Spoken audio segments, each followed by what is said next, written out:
Miglis. So from Scott Valley Unified School District, she's superintendent. I yield the floor to you. Thank you so much. I'm Micheline Miglis. I'm the superintendent, proud and honored superintendent of the Scott Valley Unified School District. And the principals and I tried to narrow down our highlights. It was very difficult, so I'm going to give you a very brief, I'm going to share very briefly all the accomplishments happening in our schools. Before I do so, by a show of hands, how many of you attended Scott Valley schools at one point of time or another?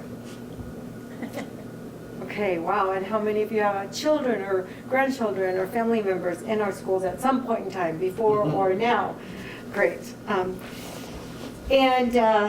I have the easy job because I don't have to, I don't get to do the work as a teacher anymore or as a paraprofessional, as a support staff member, or as a principal, but I get to work with the finest group of professionals, I believe, in the North State, if not the entire state of California. At Etna High School and Scott River High School, both schools this year are focusing much more rigorously on rewarding students for their attendance, for being in school more than 90% of the time. And the principal and staff have a club called the 90% Club. Scott River High School students have 13 out of the 17 current students who are still members of this club now into the middle toward the late month of into October. This is a drastic change from last year, huge improvement as we track the data. Rewards have included donuts, trips to Dottie's, and other tangibles that they have an interest in receiving. The second annual Color Walk and Run for Pediatric Cancer Awareness was organized by the Associated Student Body, and it was a huge success with several local businesses painting the town of Etna gold. You might have seen that in and around Etna. It's very exciting. And our high school was awarded $25,000 from the Ford Family Foundation toward the resurfacing of our pickleball and tennis courts. Yes. At Etna Elementary School, we are focusing on increasing student literacy with a particular reading program. The acronym is SIPS. Suffice to say that it is a very intentional formulated program that's driven by the science of literacy to assist our students in reading on grade level and advancing them as well.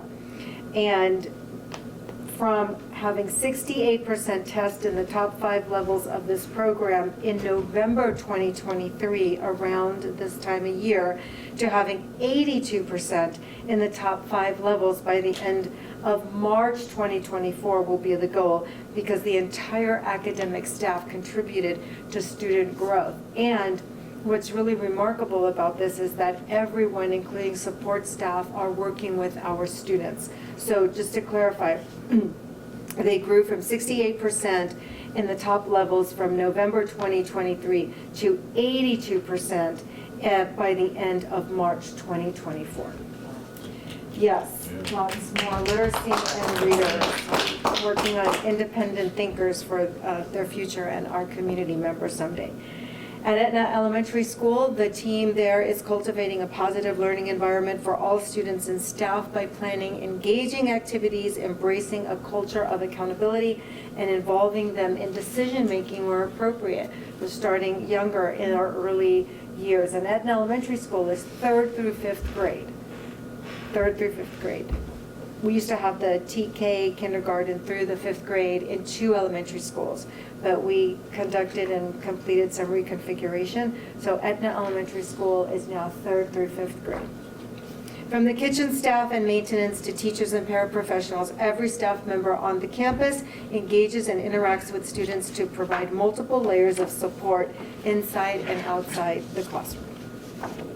Fort Jones Elementary School is preschool, transitional kindergarten, 1st grade, 2nd grade. And the staff there continues to create activities and events that unite the students and the community. Some of these activities are our meet and greet with our community partners, setting up booths for families, our firemen, fire personnel breakfast, our annual jogathon with local support, and our yearly trunk or treat around the track, which is this month on Halloween. We also have our annual PTO-sponsored Veterans Luncheon and Performance in November coming up. The staff has been working hard over the last several years to focus on helping students build a strong foundation in literacy as well as Etna Elementary School. They have been working with mentors to develop additional skills in beginning phonics and decoding. The time and effort the staff has spent has translated into successful academic growth for the students. The growth achieved last year by many of our first and second grade students was remarkable.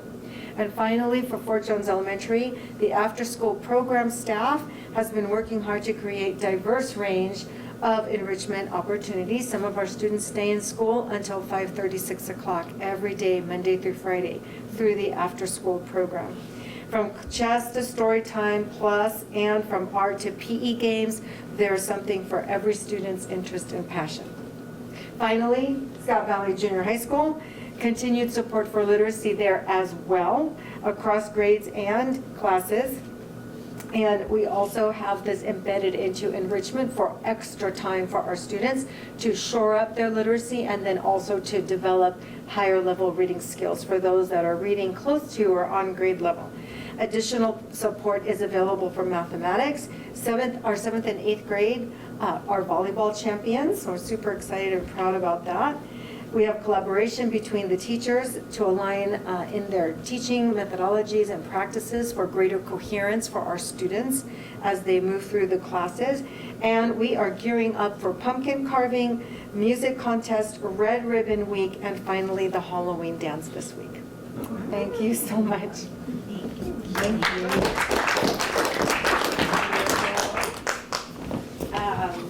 So the Resource Center is very aware of all of the fantastic work that the school district's doing.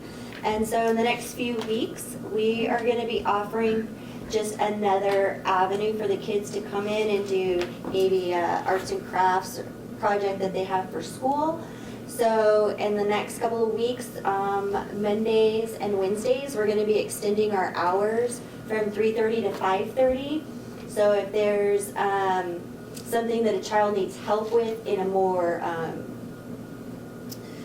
less active environment, they can contact the center. Maybe they're working on a mission project. Maybe they have something that they just need some one-on-one, hands-on things that they need. So we're going to be offering that to the students. And then we're working with a current grant, and I'll be posting this at the library, and I'll give you a copy before you leave. But it's about youth and their mental health journey. So it's a app where young children can get some mental health. Maybe they can't talk to a parent or someone at the school.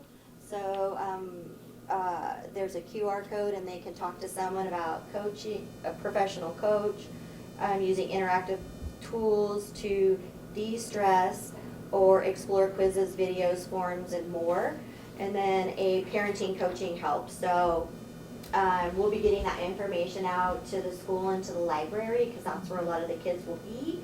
But you can also find it on our back table if you want to take one for a friend or family member. And it's in Spanish too. So our next speaker is Larry Alexander. He's the director of the Northern California Resource Center. And Larry, come on up and tell us what you got going.